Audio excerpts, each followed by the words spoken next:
నేను బ్రతుకు దినములన్నీ. నేను ఒక మాట మిమ్మల్ని అడగాలనుకుంటున్నాను. మనం ఎన్ని దినాలు ఈ భూమి మీద బ్రతుకుతామండి? చెప్పండి, ఎవరైనా చెప్పగలుగుతారా? నేను ఇన్నాళ్ళు ఉంటానండి, ఇన్ని నాళ్ళు నేను కన్ఫామ్గా ఉంటానండి అని చెప్పగలిగే వాళ్ళు ఎవరైనా ఉన్నారా?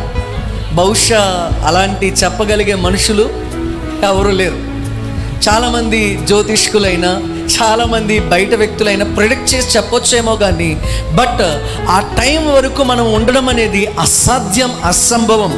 కానీ ఎవరైతే దేవునితో వారి జీవితాన్ని కొనసాగించగలుగుతారో, అది ఎంతవరకు కొనసాగుతూ ఉందో ఆ కొనసాగే అంతకాలము కూడా ఆయన క్షేమాన్ని మనకి అనుగ్రహించగలుగుతాడు.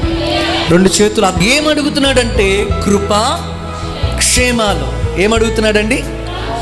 చెప్పాలి ఆ మాట. నేను ఒక మాట మిమ్మల్ని అడుగుతున్నాను, కృప, క్షేమములు ఒక మాటేనా, వేరు వేరు మాటలా? కృప అంటే అర్థం ఏంటి? క్షేమం అంటే అర్థం ఏంటి?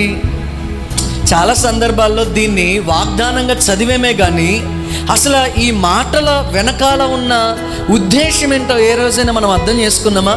దేవుని మాటలు ప్రతిదినం మనం వింటున్నాం, కానీ అవి వింటున్నట్టుగానే ఉన్నాయి, కానీ దాని వెనకాల ఉన్న అసలైన దీవెన ఈరోజు అనేక మంది పోగొట్టుకుంటున్నారు. ఈరోజు మనం పోగొట్టుకునే వారం కాదు, దేవునిలో తిరిగి సంపాదించుకునే వాళ్ళగా మనం ఉండాలి. దగ్గర